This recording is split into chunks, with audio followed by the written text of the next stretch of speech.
This week on Theatre Talk. Any little horse can neigh, any little cow can moo, but I can't do anything at all but just love you.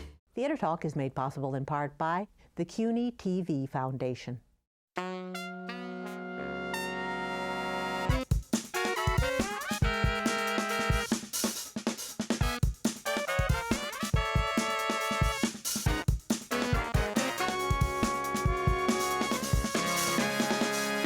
You DDR'd, didn't you? I beg your pardon? You DDR'd, didn't you? I'm so terribly sorry, I didn't quite catch that. You DDR'd, do you not? Do you teach art? Oh, yes, yes. From New York City, this is Theatre Talk. I'm the show's producer, Susan Haskins. And I'm Michael Riedel of the New York Post. There's a wonderful play at the Manhattan Theatre Club, The Pitmen Painters, that tells the remarkable story of a group of English miners who become fine artists. It's a great way to start off the new theater season, and we are very happy to have with us tonight the author of the play, Lee Hall, who was on this show a year ago celebrating that minor little show you've got running around the world called Billy Elliot. Hi. Welcome back to Theatre Talk. Very nice to be here. And with Lee is Deka Walmsley. I hope I'm pronouncing that correctly. Perfect. Thank you. Who has been with the Pitmen Painters since its inception. How many years ago up in Newport? 3 years ago, I think almost to the day, isn't it? Well, on Monday, we have a third birthday. Oh, that you all came together. Yeah. Well, congratulations on the success of the Pitmen Painters, and welcome to Theatre Talk. Thanks very much. Now, Lee, just before we plunge into the Pitmen Painters, I do want to point out Billy Elliot has now been running, over a year on Broadway? Yeah, I think it's getting on to 92 years now. And yeah. I noticed $1 million a week gross, so I'm sort of curious, what does a good old hardcore lefty socialist like you do with all that money that rolls in from Billy Elliot? Well, of course we do the Pitmen Painters. Yeah. That's what we do. You redistribute it to me. Is that true? Because this comes from a theatre that you're a big part of. Yes, I guess that we've all been a part of for almost 25 years. 25 years. The company that's here at the Manhattan Theatre Club, most of us have done at least 10 shows together over the years. And I knew Deka from since I was 14, and we were in the same youth theatre together. So it's a family, for good and bad. What got you thinking about doing this play, The Pitmen Painters? Well, I owed Max Roberts, who is the artistic director, a play, and actually we'd just done Billy Elliot in London, and I was struggling to find anything, and I just happened to be in a bookshop one day and found this dusty old copy of the book, The Pitmen Painters, and I thought it was such a weird idea that this group of miners, who stayed miners all their working life, had produced this incredible body of work that I had not heard of, but that in its day was highly collectible, that they were celebrated all over Britain, and I was just very curious. But the last thing I wanted to do was write another play about miners and art. I thought this is just a terrible idea. But by the time I got home in the cab and I'd read the first couple of chapters and found out this fascinating story about what interested me, that they weren't just intending to paint, but they wanted to learn about art and discuss and understand art. So it seemed I had to write it. Yeah, it's interesting, Deka, because you come on as one of the miners, and the play doesn't begin with the miners thinking they're going to become painters. They think it's an art appreciation class. It is an art appreciation class, but it's only an art appreciation class because they couldn't find any other tutor that week. They want to do economics, right? Yeah. Or Marxist theory, or something very overtly political. No, they have no pretensions to paint. They very kind of clearly say, what we want to do is look at a painting and know what it means. That's all we want. That's all we're interested in at this point. But the genius of what happened in life, and also what Lee's done, is to develop that into the art appreciation teacher saying, learn by doing, which wasn't a big thing then. It was all about lectures and learn by being told. So once they start to learn by doing, that's when the kind of passion for it and ability is discovered, and that they actually learn from that and enjoy it and start to appreciate art because they're a part of it rather than somebody telling them about it. You get a sense that these guys have so few, if you will, colors in their lives, that it is mining all the time. Their fathers were miners, they're miners, their children will be miners, they're in the mine all the time. There's not a lot of time for much else in their lives, and this art opens up a new world to them. Yeah, I mean, the place that it's set, called Ashington, which is just outside of Newcastle, it's just street after street after street of these tiny little houses that, and that there's kind of nothing to do there apart from work in the mine. And it's a sort of town that's quite far away from anywhere else. Yeah. And literally, their lives were barren. There were no libraries. There was a club where they used to meet and drink, but these guys were, quite a lot of them were Methodists and didn't drink, so there's kind of nothing for them to do, and they came together. But it's a sort of, there is camaraderie in the play, but there's also a great deal of argument.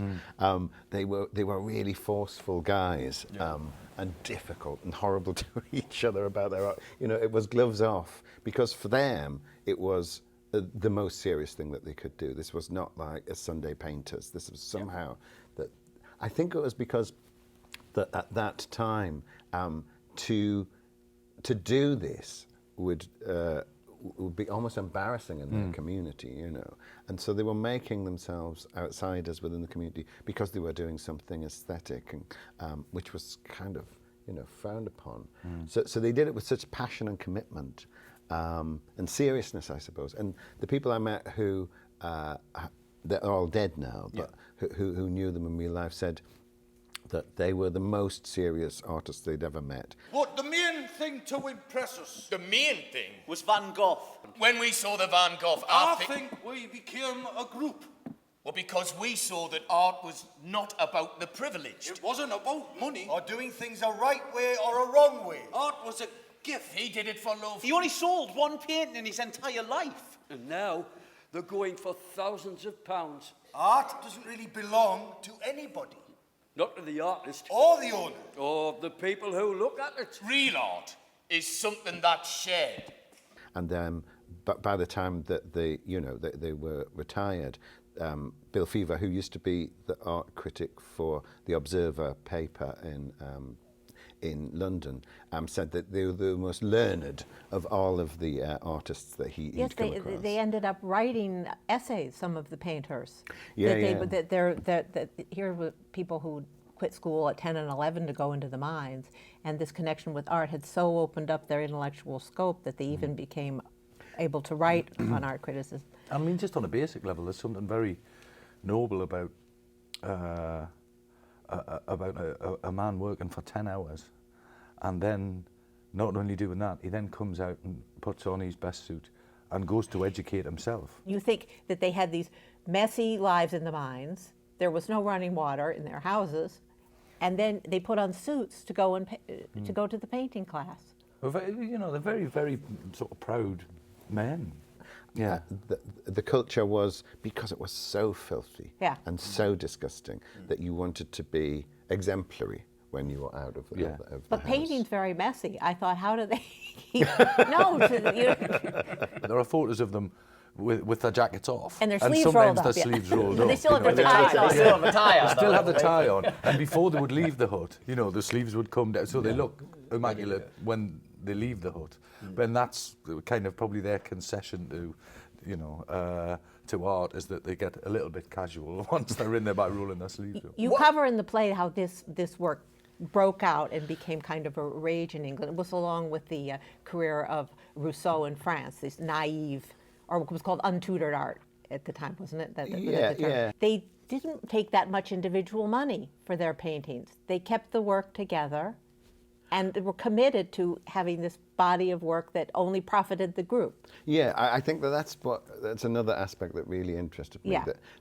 That they decided not to go professional, any of them. That the various ones had the chance, because they were sort of committed to this collective ethic, and it came from the sort of politics of the mining industry at the time, which was really horrible. And all the mines were owned by, you know, very small exploitative kind of companies or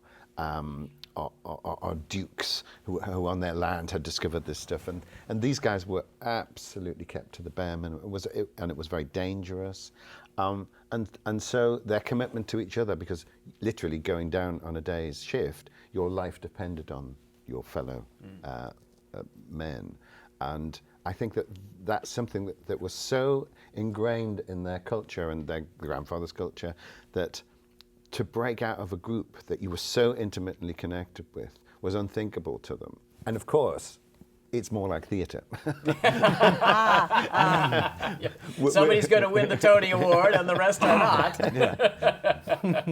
Now, how does your theater group work? I mean, is it based on this model of a collectivist kind of idea? Well, do you know, it sort of is. It's live theatre in Newcastle where the show started.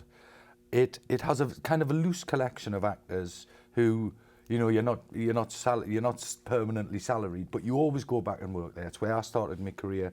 Lee started as writer in residence there, and three or four of the actors in Pitmen Painters I've worked with many times at live theatre. And in a way, you said this to me a while ago, which was, it's not that different to doing what we used to do in the youth theatre when we were 15 and 16, in the way that plays were developed then. You know, somebody would come in with an idea for a play, and you do improvisations, and then someone would chip in with this and some chip in with that. But now Lee kind of goes away and sculpts it and makes it the beautiful. But there's an thing it element is. of improvisation to it when you were developing this play, as you're finding a character, what they might say. I wouldn't say it's not improv in the way that many companies work, but I think that we talk a lot, and because we share our lives together, that the plays develop through a lot of talk, a lot of work, and I'll take something which is very unformed in, we'll see how it works, we'll take it apart. But I think that because I think I talked about it last time I was here, that we grew up in a time in the 80s in Thatcher's Britain, and the youth theatres that we were involved in, we didn't put on you know, musicals or kind of plays or Shakespeare. Yeah. That somehow we used to do. We did one show that we took around based on the miners' strike that we made up ourselves. I remember you telling me. And I thought that was just normal. Well, I think we all did. Interesting. And you gave up work to do this play. I mean, over the years, there's other things that have drawn you away, but you stuck with the Pitmen Painters. I nearly didn't do it. What?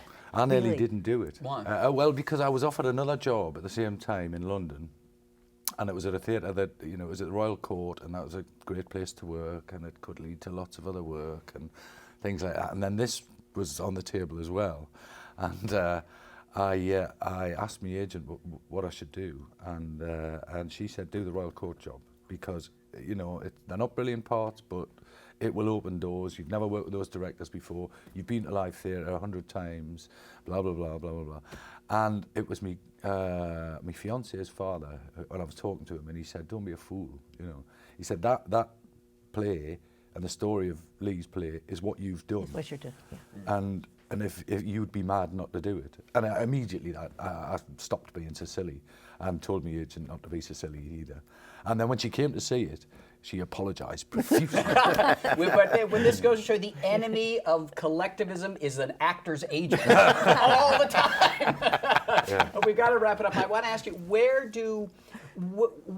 does this artwork now stand in the estimation of art critics today? Has it fallen out of favor a bit? Is it still considered important work? It's in this weird transitional stage because it completely fallen out of anybody's notice, really.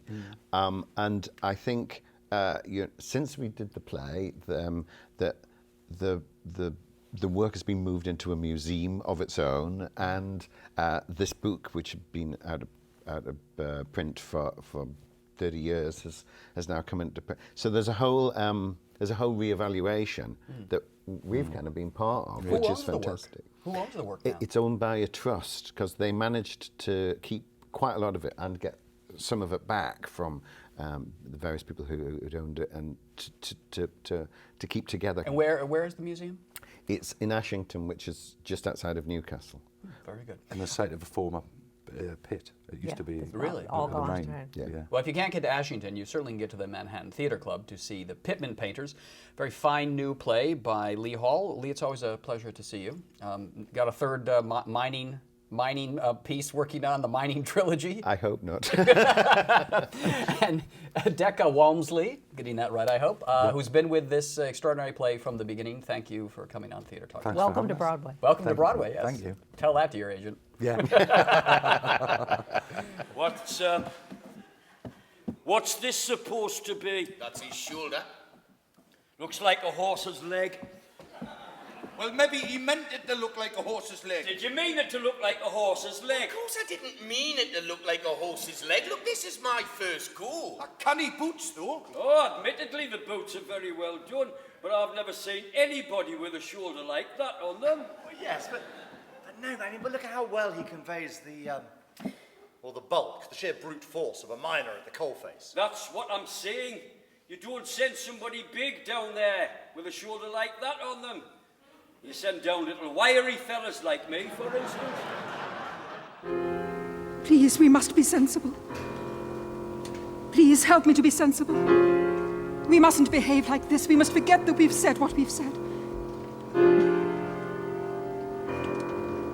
There is an interesting and very well-reviewed new stage adaptation of a great Noel Coward movie called Brief Encounter. It's currently running at the Roundabout. And for a discussion of the stage production and the great movie, we are very happy tonight to welcome to Theater Talk our colleague here at CUNY Television, Jerry Carlson, who hosts the City Cinematheque show here on CUNY. He is also professor of film studies at the City College and Graduate Center. Jerry, welcome. Well, pleasure to be back, Michael. Yes, we had you for the 39 Steps. Yeah, you seem to have gotten me into a kind of groove on this show. You're our man for the expert. You're our expert for the old movies.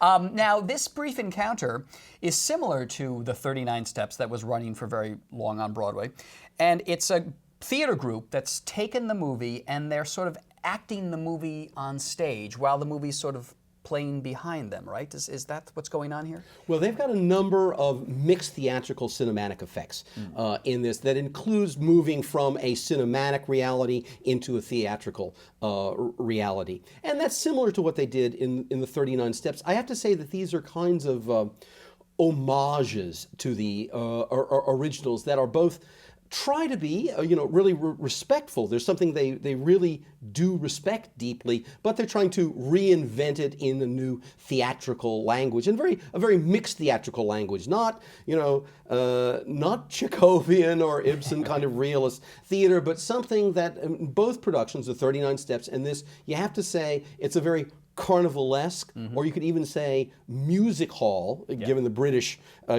context, notion of theater. We should say for people who haven't seen this type of theater, it's not just taking the movie and adapting it for the stage. Oh, very much not. And this is actually a very interesting adaptation in the sense that this began as a stage play with Noel Coward. Right, that's right. Then it is adapted by Noel Coward and David Lean, because Lean, the director, who then becomes very, very famous for Lawrence of Arabia, Bridge over River Kwai, et cetera, et cetera. He had a very strong hand in the adaptation of the screenplay, and now it's being readapted into theater, but in a kind of theater very different from the little chamber piece that began with the Noel Coward. Because the Noel Coward original theater piece was a realistic. Absolutely. A realistic story. Apparently, Noel Coward wanted this to be made. He wanted to help David Lean. So he went and wrote a script. And he came back with a cinematic script that was really a straight adaptation of his own theater piece. And Lean said, this is a bunch of people sitting in one room. Where's the movie here?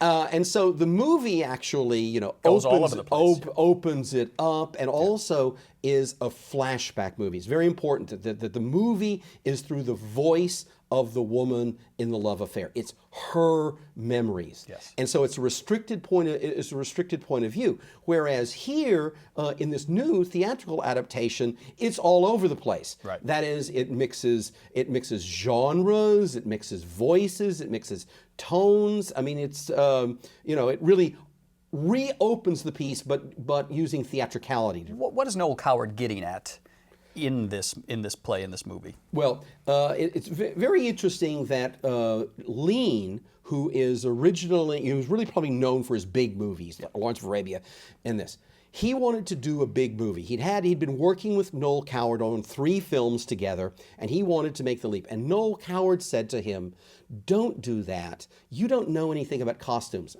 Now, Lean is very young. Can you imagine saying to David Lean, "Don't know anything about costumes"? Okay. This is like 45, right? Yeah, absolutely. A passage to India is a long way in the future. Right. Okay, almost right. So Coward said, "You should do something about things you know about." And I think you know about the middle-class British suburban life. And I have a play I wrote about that. And so I think that this is a perfect match for that. And Coward's sort of up to the notion that there are, in the international reputation of the British, there are actually deep emotional waters beneath the British calm. Yeah. And between the what Lean himself thought was the damning boredom of the British suburbs that he'd grown up in. I mean, Lean himself became a filmmaker because he wanted to get out of his middle-class house, and as a child kept going to the movies to get out of the suburbs. But Coward knew where there are human beings, Absolutely. there's drama. Absolutely the case. And you don't need, and the drama is in the ability to evoke a sequence of emotions, not in externalized action. Right. And, Lean found ways to capture that on film. And we should just say, for people who haven't seen the movie, that it's about a man and a woman, both of whom are married, and they begin an affair. Right, absolutely, and it is a chance. It's a chance encounter in a train station, and it's about more than being a carnal story. Yes. It's a story about how they connect with a set of emotions that they had thought had forever been lost to them. That this incredibly strong sense of, you have to say it with the capital R, romantic attraction. Yeah. It's not a little r, it's a capital R, because it really is a film that owes a great deal to the British romantic sensibility. One of the things that I've always loved about this movie is that you have this juxtaposition of these very deep romantic emotional feelings with a very drab setting. Absolutely. Of the train station, of their middle class houses, of the little provincial town that they're in. And that always seems to me really to give a lot of attention to the movie. And yet shot so beautifully. Absolutely. And now, it's interesting that this film, which is now considered a meta classic within the British cinema, and a classic wherever it's shown, won an award at the Cannes Film Festival. It was received well by the critics, but it was not a breakout box office success in Britain. Because Lean actually wrote an article about this about the time, and he said, "I think we may be a little bit ahead of our audience," and he said that's troublesome because we would like to be matched with our audience, but these people were not stars. The drab setting, the fact that there's little physical action, and that ultimately the couple does not end happily. One of the things that makes the film interesting, because Lean, before he became a director, was an editor, so he knew how to manage faces when he was assembling a scene. It's a film that uses reaction shots. So while people are talking, the tendency is to go away to the face that's receiving the words, and to encourage us as spectators to read their psychology. What is she thinking and feeling as he's saying these words to her? And I'm hats off to Trevor Howard and Celia Johnson, because they give these great cinematic performances that the close-ups really read complexity without very significant theatrical gesturing, but just the way they're looking, the twitch of an eye, the slight movement of a lip, all of that incredibly subtle acting in that movie. Absolutely. Barry Day, who's the editor of the Noel Coward Letters, told me that Celia Johnson, she has that that great face where she just seems to be kind of in her own world. And apparently Celia Johnson was completely myopic and couldn't see anything without her glasses. So that look was just her myopia. But who knows? Well, if it works, Michael. Yeah, and I would only say the stage I agree with you, the stage adaptation is a carnival and it's fun, but what it can't capture, because it is a carnival and a stage adaptation, is the real subtlety of the movie and those performances. The way I would say it is that the film is like a beautiful Mozart string quartet, and the stage production is like a boisterous overture by Rossini, and those are very, very different things. Very good. Well, we've been discussing Brief Encounter, that great Noel Coward, David Lean movie that has been adapted for the stage at the Roundabout. Thank you very much, Jerry Carlson, the host of City Cinematheque here on CUNY Television. It's always a pleasure to see you. Always a pleasure to be here. Thanks to both of you. Bye-bye. Next Thursday. Yes, next Thursday.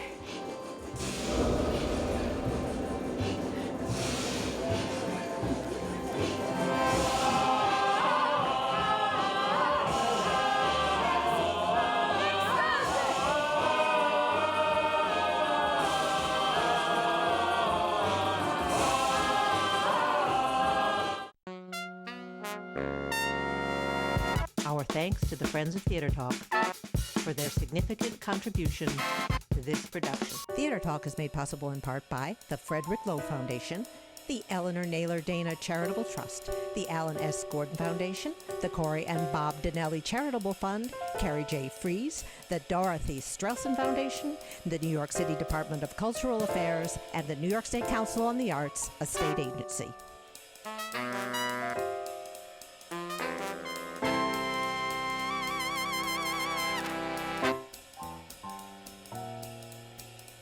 We welcome your questions or comments for Theater Talk. Thank you and good night.